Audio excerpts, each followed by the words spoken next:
ग्वालियर आगामी विधानसभा चुनाव के लिए अधिकांश प्रत्याशियों ने शुक्रवार को अपने नामांकन पत्र दाखिल कर दिए। शनिवार को पड़ रहे चंद्र ग्रहण के चलते अधिकांश विधानसभा प्रत्याशियों ने अपने नामांकन पत्र एक दिन पहले यानी शुक्रवार को दाखिल किए। इनमें कांग्रेस, भारतीय जनता पार्टी सहित अन्य दलों के लोगों ने अपने पर्चे दाखिल किए। शुक्रवार को कलेक्ट्रेट में नामांकन भरने वाले प्रत्याशियों का जमघट लगा रहा। इस दौरान वहां कड़ी सुरक्षा व्यवस्था थी। प्रदेश के ऊर्जा मंत्री और भाजपा प्रत्याशी प्रद्युम्न तोमर ने ग्वालियर विधानसभा से अपना पर्चा दाखिल किया। वहीं ग्वालियर दक्षिण से पूर्व मंत्री और भाजपा प्रत्याशी नारायण सिंह कुशवाहा ने अपना नामांकन पत्र दाखिल किया। डबरा से इमरती देवी और भितरवार से बीजेपी पार्टी के मोहन सिंह राठौड़ ने अपना पर्चा दाखिल किया। कांग्रेस की तरफ से ऊर्जा मंत्री प्रद्युम्न सिंह तोमर के विरोध में कांग्रेस प्रत्याशी सुनील शर्मा ने अपना नामांकन दाखिल किया। वहीं ग्वालियर ग्रामीण से प्रदेश के जैव विविधता और प्रौद्योगिकी मंत्री भारत सिंह कुशवाहा को चुनौती देने वाले साहब सिंह गुर्जर ने कांग्रेस से अपना नामांकन दाखिल किया। सभी लोगों ने मतदाताओं के निर्णय को शिरोधार्य करने की बात कही है। कुल मिलाकर शुक्रवार को जिला कलेक्ट्रेट में प्रत्याशियों का जमघट लगा रहा। इस सेवक ने भारतीय जनता पार्टी के प्रत्याशी की तरफ भारतीय जनता पार्टी के प्रत्याशी के रूप में आज 15 ग्वालियर विधानसभा में अपना नामांकन कोटेश्वर भगवान और का आशीर्वाद लेकर के जन आशीर्वाद लेकर के आज नामांकन भरा है। और ये नामांकन भरने के बाद ये सेवक जनता के बीच जा रहा है। और मैं ये स्पष्ट करना चाहता हूँ कि ग्वालियर की जनता सेवा और विकास 2020 से 73 मतों से जीतेगा। इस बार मतदाता से 1-1 रुपये मांग रहे हैं वोटरों से। बिल्कुल मांग रहा हूँ, हमेशा मांगा है और आज भी मांग रहा हूँ, कल भी मांगूंगा। आपके प्रत्याशी, आपके विरोधी प्रत्याशी का कहना है कि आप 1 रुपया मांग रहे हैं लेकिन उनके साथ जनता का आशीर्वाद है। देखो, मैंने ये कहा, मैं किसी के बारे में कभी टिप्पणी नहीं करता। इस सेवक प्रद्युम्न सिंह तोमर सकारात्मक राजनीति करने आया है। अंतिम व्यक्ति की सेवा करने के लिए आया है। जो मेरा कर्तव्य है उस कर्तव्य का पालन मैं हमेशा करूंगा। कांग्रेस ने ये कहा है कि आपके क्रेशर का 1 करोड़ का बिल नहीं भरा और भी तमाम सारे बातें नहीं, बिल्कुल जो नहीं भरा है उसके तक मैंने क्या कहा, मैं व्यक्तिगत कोई टिप्पणी नहीं करता कभी किसी के बारे में। उन्होंने व्यक्तिगत टिप्पणी की है। नहीं, मैं वो उनको शासन को प्रस्तुत करना चाहिए, रिकॉर्ड प्रस्तुत कभी चूकना नहीं चाहिए। भाई कोई कमी है तो विपक्ष को अधिकार है। और ये सेवक ये विश्वास कर रहा है, आपको देता है कि सेवक हमेशा वही काम करेगा कि जिससे ग्वालियर की जनता का सर मान सम्मान से सर ऊंचा हो सके। कभी ऐसा काम नहीं करेगा जिससे सर नीचा हो ग्वालियर की अगली बार जनता रोड मैप क्या रहेगा? अगले जीते हैं इस बार। अब देखिए, अधोसूचना विकास तो हो गया। ग्वालियर में एयरपोर्ट, ग्वालियर का रेलवे स्टेशन, ग्वालियर में एलिवेटेड रोड, अंतर्राज्यीय बस अड्डा, ग्वालियर के हॉस्पिटल, ग्वालियर के स्कूल, सब अच्छा हो गया। कांग्रेस का अब तो सिर्फ ग्वालियर औद्योगिक नगरी बने, सिविल हॉस्पिटल ग्वालियर में कैथ लैब स्थापित हो, इस बात का कांग्रेस का ये भी कहना है कि सबसे ज़्यादा विकास वो आपकी विधानसभा में आपने करवाया है। सरकार ने आपकी विधानसभा में किया है सबसे ज़्यादा विकास। देखिए, ये उनको विकास दिख रहा है, इसके लिए धन्यवाद। देखिए, जिसका जैसा नज़रिया होता है, हमने जिन विकास कार्यों के भूमि पूजन किए हैं उनके नारियल भी फोड़े हैं, तो हमने उनका लोकार्पण भी किया है। सिविल अस्पताल ग्वालियर का अगर भूमि पूजन हुआ तो लोकार्पण हुआ, बिरला नगर अस्पताल का भूमि पूजन हुआ तो लोकार्पण हुआ। आपका देखिए मनोरंजनालय का भूमि पूजन हुआ तो लोकार्पण हुआ। आप देखिए एलिवेटेड रोड का भूमि पूजन हुआ है तो 50% से ज़्यादा काम हो गया। आप देखिए अंतर्राज्यीय बस अड्डा का काम, अगर उसका भूमि पूजन हुआ तो उसमें 50% से ज़्यादा काम हो गया। सुन तो ले आप पूरा बयान, कांग्रेसी सुन लेंगे जरा तो उनके सीने की धड़कन बढ़ जाएगी, बीपी बढ़ जाएगा। एयरपोर्ट का भूमि पूजन हुआ तो अब लोकार्पण की तरफ है। हमने भूमि पूजन किया रेलवे स्टेशन पे तीव्र गति से काम चल रहा है। 1000 बिस्तर का अगर भूमि पूजन किया तो लोकार्पण भी हमने किया है। ये उनको शायद दिख नहीं रहा है, यही तो वो कहना चाहते हैं। इसी भ्रमजाल में वो फंस गए हैं। देखिए, सेवक पहले भी कह रखा है, ग्वालियर का सेवक प्रद्युम्न सिंह तोमर कभी खुद चुनाव नहीं लड़ा। ग्वालियर की जनता चुनाव लड़ी है और ग्वालियर पहले से 72 मतों से जीतेगा। ऐसे कई काम हैं। मैं पहली बार नामांकन नहीं भरा, मैंने 7वीं बार नामांकन भरा है। पहले मैं मंडी का चुनाव लड़ी, फिर जिला पंचायत का चुनाव लड़ी और 5वीं बार मैंने विधानसभा का फार्म भरा है। 3 बार मैं जीती हुई, 1 बार मैं थोड़े से वोटन से हार गई। क्यों कि जब कोरोना काल का थोड़ा दिक्कत थी, घरों में महिलाओं में जा नहीं पाई मैं, धान सस्ती हो गई थी और ऐसे में किसान बिल होगा तो थोड़े बहुत किसान नाराज़ थे। इस वजह से मैं 3000 वोटों से हारी थी। लेकिन अब को मैंने जनता पे पूरा भरोसा किया है कि मेरी जनता मुझे फिर वापस करेगी। सब किसान मान, सब किसान डबरा को जिला बनाने की मांग करती है। बहुत जरूरी है कि डबरा जिला बने। छोटी छोटी तहसीलें जिला बनी है और मैं मुख्यमंत्री से कहकर जब आचार संहिता हट जाएगी तब कहकर हम उनसे अपना डबरा को जरूर डबरा का जिला बन जाता तो आप राजनीति छोड़ देंगे? जिला नहीं बनता है तो पक्का जिला बनेगा तो वो बनवाऊंगी और आराम से अपने आज़ादी से घर बैठूंगी। कांग्रेस का आरोप है कि आपने शासन में सत्ता में रहते हुए भी एक भी कोई लेटर डिस्पैच नहीं किया, मुख्यमंत्री के नाम नहीं लिखा है। पूरी जब चुनाव होता है तो आप सिर्फ घोषणा करती है कि जिला बनेगा, कहीं कोई लेटर लिखा हो तो उनको दिखाए। नहीं तो वो विपक्ष वाले हैं, वो लड़ाई भी कब धरना पे बैठे। जनता की लड़ाई कब लड़े। इमरती देवी में सत्ता की लड़ाई भी लड़ी और विपक्ष की लड़ाई भी लड़ी। कितनी चुनौती मानती है इस बार की आप? पूरी आपकी समझी आपके कांग्रेस के प्रत्याशी हूँ, मैं भारतीय जनता पार्टी की प्रत्याशी हूँ। लगभग मध्य प्रदेश में कितनी सीटों से बीजेपी सरकार बनाई है? ये मेरे दामाद खड़े हैं, इनके पापा का भगत जी हैं, उनका नाम है, वो इनके बेटा है। ये मेरे दामाद हैं, छोटे वाले, ये बड़े वाले हैं। मध्य प्रदेश में इस बार कितनी सीटें बीजेपी लेके? पूरी बहुमत से सरकार बनेगी, मैं वादा करके जा रही हूँ आपसे। कितने वोटों से जीतोगी आप? मैं वोटन से, मैंने कह दो दी आपसे, मेरी जनता जितने वोटों से जिताएगी। जाको ठेका मैं थोड़ी ले सकती हूँ मैं कितने वोटों से। मेरी जनता है ये, तो मेरी जनता और बजरंगबली जितने से जिताएंगे। क्या विकास कार्य करेंगे आप? कई जो विकास कार्य जनता के होंगे। अब जो आपको लगता है डबरा में कोई कमी नहीं है, एक कमी है जिला बनाने की, तो उसकी मैं पूरी लड़ाई लड़ूंगी। हमने अभी नामांकन अपना दाखिल किया है और जनसंपर्क तो लगातार हम लोगों का चालू है, पर अब बिल्कुल कार्यकर्ताओं के साथ में जनता के बीच में जाने का काम है, तो वो कल सुबह से हमारा चालू होगा। पिछली बार से बहुत कम अंतर से हराने वाले आपको थे प्रवीण पाठक, क्योंकि अब वो बहुत मन चुके हैं, बहुत ज़्यादा मतलब पुराने हो गए 5 साल। तो आप किस तरह देखते हो कि चुनौती कैसी रहेगी? नहीं, क्या है, प्रत्याशी कोई भी हो, ये चुनाव है।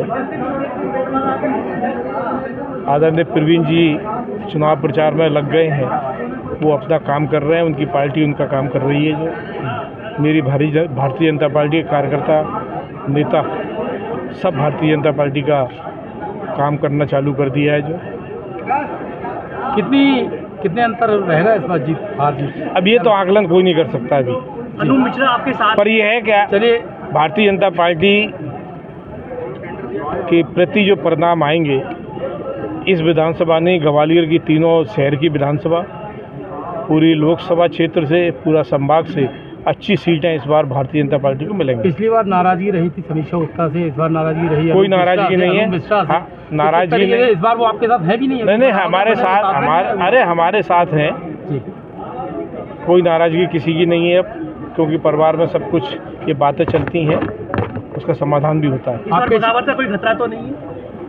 कोई बगावत नहीं, भारतीय जनता पार्टी के सब लोग साथ में हैं। नामांकन भरने में आपके साथ नहीं कोई? कौन? नामांकन माननीय सांसद जी थे, जिला अध्यक्ष जी थे, माननीय लालजी भाई साहब हैं।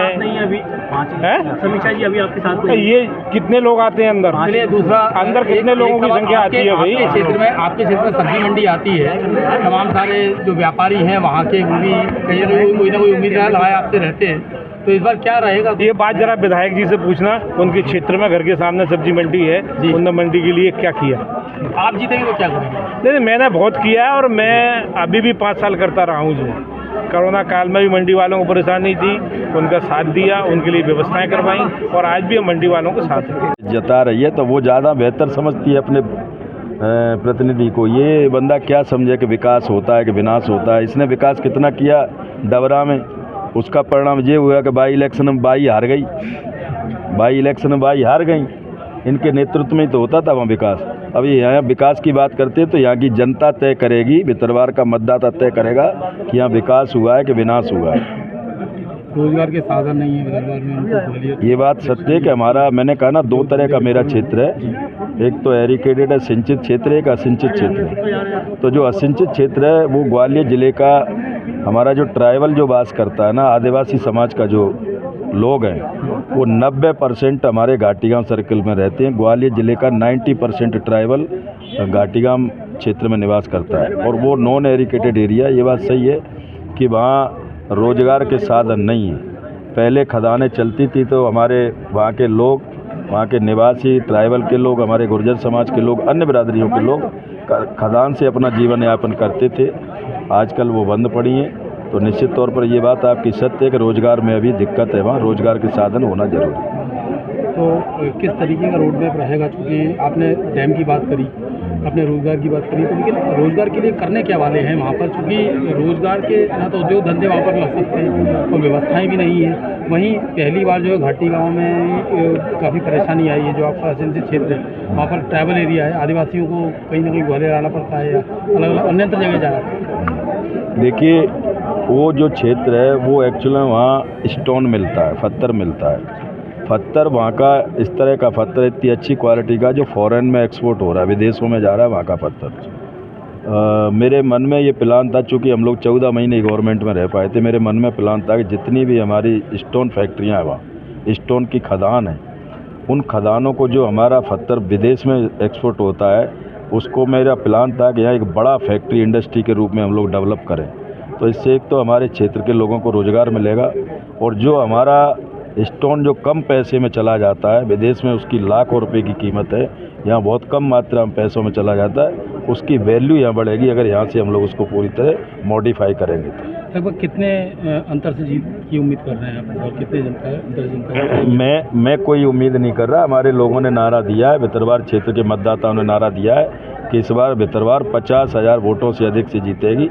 मैं कभी कोई घमंड में नहीं रहता हूँ, मैं हमेशा हर चुनाव को पूरे मुस्तैदी से लड़ता हूँ, आज भी लड़ रहा हूँ। कितने से जीतेंगे ये जनता तय करेगी। कांग्रेस की कितनी सीटें इस बार? 170 से 180 सीट जीतेगी। देखिए, जितनी भारतीय जनता पार्टी सरकार की जनहितैषी योजनाएं हैं, लाडली लक्ष्मी से लेके लाडली बहना तक और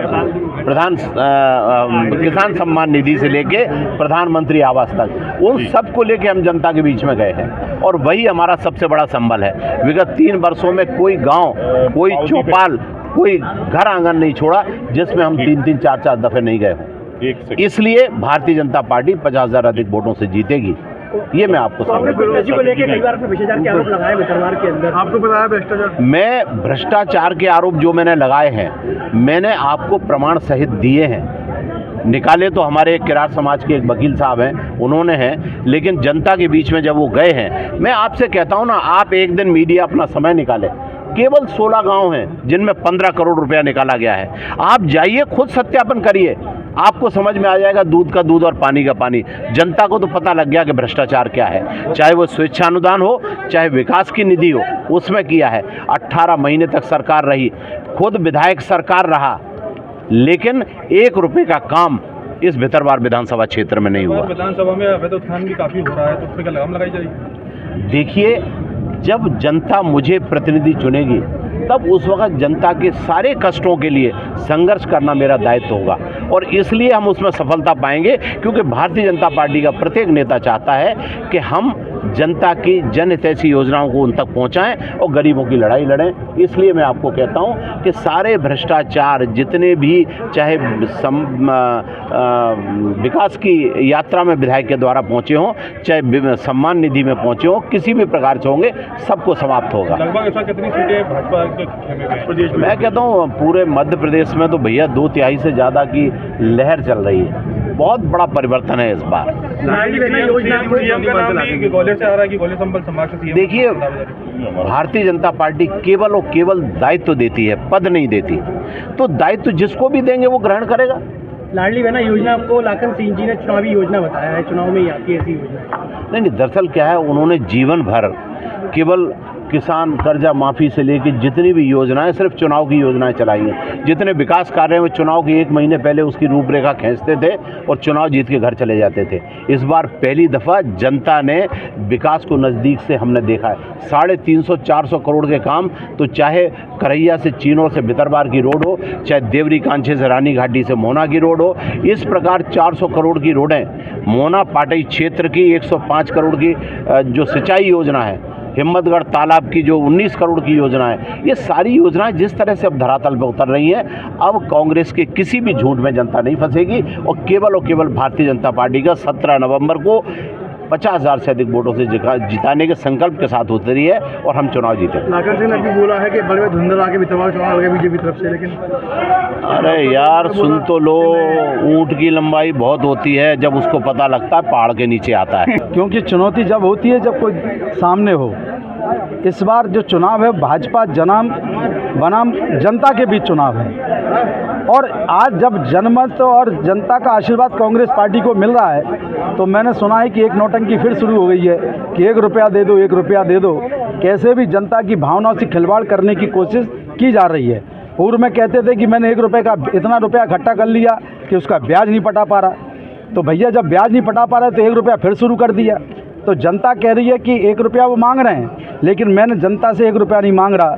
मैंने तो अपनी देवतुल्य जनता, जो मेरा परिवार है ग्वालियर विधानसभा का, उसकी मैंने सेवा की है। तो मैं तो उनसे 1 वोट और आशीर्वाद मांग रहा हूँ। मैंने सेवा की है, मैंने हमेशा जनता के सुख दुख और दर्द और तकलीफ़ में मैं खड़ा रहा हूँ। जब कोरोना काल था, इनका बेटा और भाई सुनील शर्मा, ग्वालियर विधानसभा का बेटा, गली गली मोहल्ले मोहल्ले में जनता के बीच में था। जिसको भी तकलीफ़ होती थी मैं अस्पताल पहुंचा। ऑक्सीजन की व्यवस्था हो, चाहे दवाइयों की व्यवस्था हो, मैंने की, चाहे राशन की व्यवस्था हो, मैंने की। उस समय मेरे भाई जो प्रत्याशी हैं भाजपा से, उस समय वो बेंगलोर में बैठकर सत्ता का खेल खेल रहे थे, मैं जनता की सेवा कर रहा था। बिल्कुल। तो जो कांग्रेस में जो फूट है, आपसी फूट है, कहाँ कांग्रेस में फूट? पाँच अरे भाई नेता बाहर से, अरे मेरे भाई, फूट तो भाजपा में, असली बीजेपी, नकली BJP, Shivraj BJP, Scindia BJP, Narendra Singh ji BJP, तमाम बीजेपी है वहाँ पर। उनमें दिक्कत, हमारे यहाँ कोई दिक्कत नहीं है। एक परिवार है, एक परिवार के क्षत्रिय नेताओं ने, अरे सब परिवार है मेरे साथ क्षत्रिय समाज है, वैश्य समाज है, ब्राह्मण समाज है, जाटव समाज, कोली समाज, किरार समाज, कुशवा समाज, बघेल समाज, सिंधी समाज, पंजाबी समाज, वैश्य समाज मेरे साथ, राठौर समाज, कुशवा समाज मेरे साथ, बातम समाज, जितने भी समाज हैं, मुस्लिम समाज, हमारे ईसाई भाई जो भी है, हिंदू मुस्लिम सिख ईसाई, सभी जाति सभी धर्म, चाहे रजक समाज हो, कोई सा भी समाज आप उठा के दे दे, कोई समाज हो, सारा का सारा समाज, क्योंकि वो मेरा परिवार है। मैंने कभी उनके साथ राजनीति नहीं की, कभी मैंने नकली खंबा लगा, नशेनी लगा के कनेक्शन नहीं जोड़े, मैंने उनको झूठ नहीं बोला, उनके संग धोखाधड़ी करके सत्ता नहीं हती आई।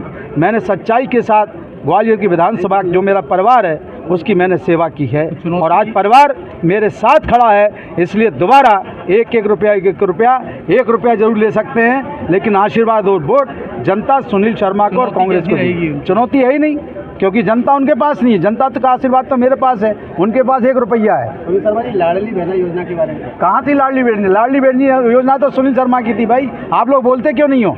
आप बोला करो। जब शिवराज सिंह जी यहाँ आए तो मध्य प्रदेश के अंदर सबसे पहला व्यक्ति था सुनील शर्मा, और कांग्रेस पार्टी जिसने कहा था कि मेरी बहनों को 2,500 रुपये दो।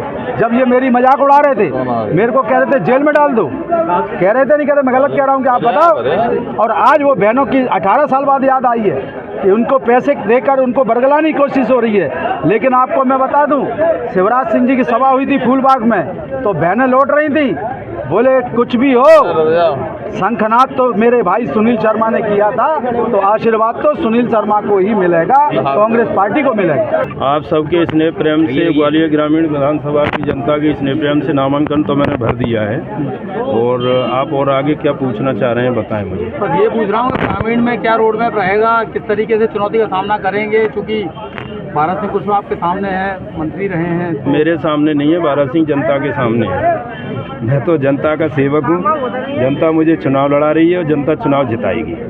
वही आपसी फूट यदि बात की जाए, अपनी पार्टी की बात करें, कल आपकी कितनी आशंका है, चूँकि केदार सिंह जी आपके खिलाफ खड़े हुए थे, उनकी नाराजगी काफ़ी बनी। ग्वालियर ग्रामीण विधानसभा ही ऐसी है जहाँ किसी की नाराजगी नहीं है, सबका समर्थन है, सबका सहयोग है। रोड मैप क्या रहेगा विकास को लेकर?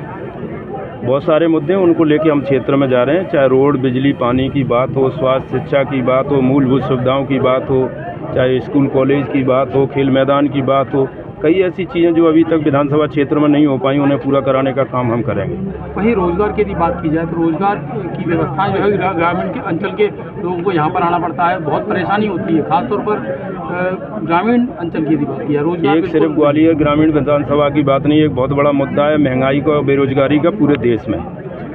तो इसको लेके भी हम विधानसभा क्षेत्र में जा रहे हैं और पूरे मध्य प्रदेश में आदरणीय कमलनाथ जी ने बेरोजगारी और महंगाई पर बात की है और जो वचन पत्र दिया है उसको देखकर जनता के हित को ध्यान में रखते हुए फैसला उन्होंने लिया है। कोई घोषणा नहीं की है, वचन पत्र दिया है। घोषणाएं तो भारतीय जनता पार्टी के मुख्यमंत्री आदरणीय आदरणीय शिवराज सिंह जी बहुत करते रहे, वो आदरणीय कमलनाथ जी तो वचन पत्र देते हैं, वो वचन पर खरा उतरते हैं।